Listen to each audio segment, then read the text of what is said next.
In the previous episode of Evil Mother-in-Law Caught on Camera, what started as a family tragedy turned into a war for justice. After losing my 6-year-old daughter Lily, I returned from her grave to find my mother-in-law Margaret literally trashing Lily's room to make space for her other son's miracle baby. Margaret called my daughter's memory nonsense, but she didn't realize I owned the house, and I caught every vile word on 4K security cameras. The drama escalated when Thomas discovered the ultimate betrayal, a medical report proving he had a vasectomy years ago, making Margaret's miracle heir a physical impossibility. As we dug deeper into Margaret's lies, we uncovered forged signatures and a hidden safe in the attic that Lily had kept secret. Now, with the eviction notice served and the police on standby, the walls are finally closing in on Margaret's web of deceit,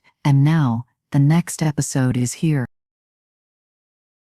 The air in Lily's room was still thick with the scent of strawberry shampoo and old memories, but the vibration of my phone felt like an alarm bell. I stared at the screen. Jennifer, the woman Margaret was so eager to move into my home, wasn't calling to gloat. When I finally answered, her voice was trembling, and she wasn't at a baby shower. She was in a parking lot, crying. "Veronica," she whispered, "I saw the security footage Thomas sent to Jason. I saw what Margaret did to your daughter's room. I can't be a part of this." That's when the tea started overflowing. Jennifer confessed that she wasn't some miracle mom-to-be. She had no idea Jason had a vasectomy 3 years ago because he'd lied to her about it. But the real kicker, Margaret knew. Margaret had approached Jennifer weeks ago with a twisted deal. She promised Jennifer that if she secured the Harrington legacy, Margaret would pay off Jennifer's massive student debts and find them a family estate to live in. I felt my blood turn to ice. Margaret wasn't just clearing out Lily's room because she was impatient. She was trying to gift my house to Jason and Jennifer as part of a bribe. She'd promised them a home that wasn't even hers to give. Jennifer told me Margaret was pressuring her to sign family documents that Thomas wasn't supposed to see. Margaret was trying to legally maneuver Thomas out of his own inheritance while his daughter's bed was still warm. Jennifer then dropped a bomb that made the vasectomy look like a minor detail. She had a recording of Margaret explaining exactly why she hated my daughter so much. Thomas stood in the living room, holding the vasectomy records like a weapon. As Margaret walked in, glowing with pride about the new baby, Thomas didn't say a word. He just turned the paper around. The color drained from her face as I hit play on the security footage of her admitting she knew the truth all along. But just as she opened her mouth to lie one last time, my phone buzzed with a text from an unknown number. "I have the real DNA results, and you aren't going to believe who the father actually is." Jennifer sent me a voice memo she'd captured during a planning brunch with Margaret. In the recording, Margaret's voice was sharp and clear. She wasn't just talking about nurseries, she was talking about purity. She told Jennifer that Lily tainted the family image because she was a constant reminder that Thomas had chosen a woman with a past. She actually said she felt relieved when the diagnosis came because it meant the interruption to the Harrington line would be temporary. I played the recording for Thomas. I watched his knuckles go white as he listened to his own mother celebrate the cleansing of his home. Thomas didn't just want Margaret out of our lives anymore. He wanted her to lose everything she valued, her reputation and her precious family name. He looked at me and said, "She wants a fresh start? Let's give her one." In court, We realized Margaret had used family funds to pay the movers and was potentially embezzling from a trust Lily was supposed to have for her treatments. Margaret thought she was the puppet master, but she'd left a trail of digital breadcrumbs a mile wide. We weren't just putting a room back together anymore. We were building a cage for the woman who tried to erase our child.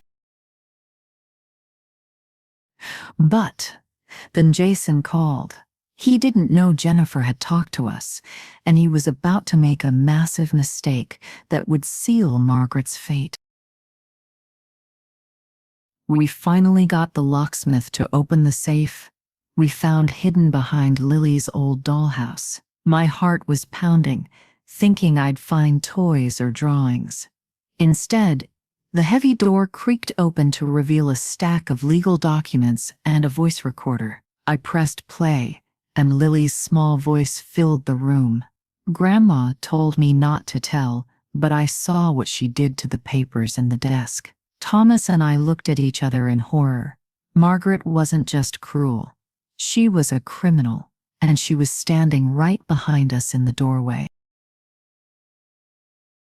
"The trap is set 10 so," Jason called Thomas, sounding panicked. He tried to claim Jennifer was confused about the pregnancy and that he was planning a reversal surgery soon. He was clearly reading from a script Margaret had written for him. Thomas played along, his voice dripping with fake sympathy. He invited them both and Margaret over for a reconciliation dinner the following Sunday. Margaret actually had the nerve to text me, saying she was glad we were all seeing reason and that she'd bring the champagne. She thought she'd won.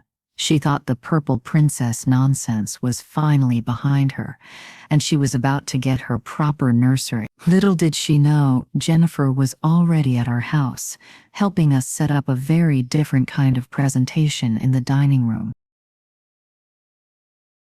We didn't just have the security footage from the bedroom. We had the bank statements. We had the medical records.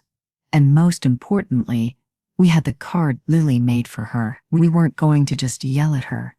We were going to expose the Harrington Matriarch in front of the only people she actually feared, her social circle.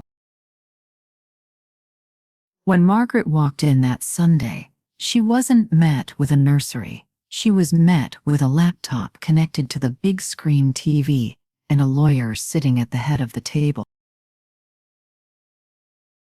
The police stood on the porch as the movers began hauling Margaret's designer furniture onto the sidewalk. She was screaming about family loyalty, but the officers didn't care. The deed proved the house was mine. As she was being escorted to her car, she leaned in and whispered, "You think you won? Check the bank accounts, Veronica. I didn't just take the room. I took everything." I scrambled to open my banking app, and my breath hitched. The balance was 0. The look on Margaret's face when she saw the lawyer was better than any revenge I could have dreamed of. She tried to laugh it off, calling us dramatic again, but then Thomas hit play. He didn't play the security footage first. He played the recording of her saying she was relieved. Lily was gone. The room went ice cold. Jason tried to bolt, but Thomas told him to sit down because the next slide was Jason's own medical records and a paternity test Jennifer had secretly taken. The miracle baby? It wasn't Jason's. Jennifer had been honest with us. She had been at a crossroads, and Margaret had tried to manipulate her into a lie to save the family image. Margaret had been willing to build a life on a foundation of lies, just to feel like she was in control again. Thomas stood up and handed his mother a folder. It was a formal no-contact order and a demand for the return of the funds she'd siphoned from Lily's medical trust. "You wanted to focus on the future, Mom," Thomas said, his voice as steady as a heartbeat. "Your future is officially empty.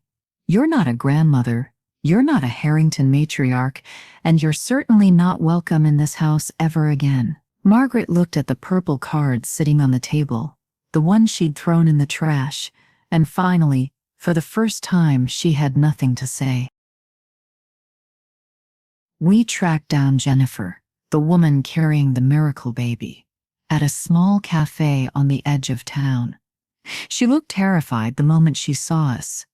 I told her we knew about the vasectomy, and that the lie was over.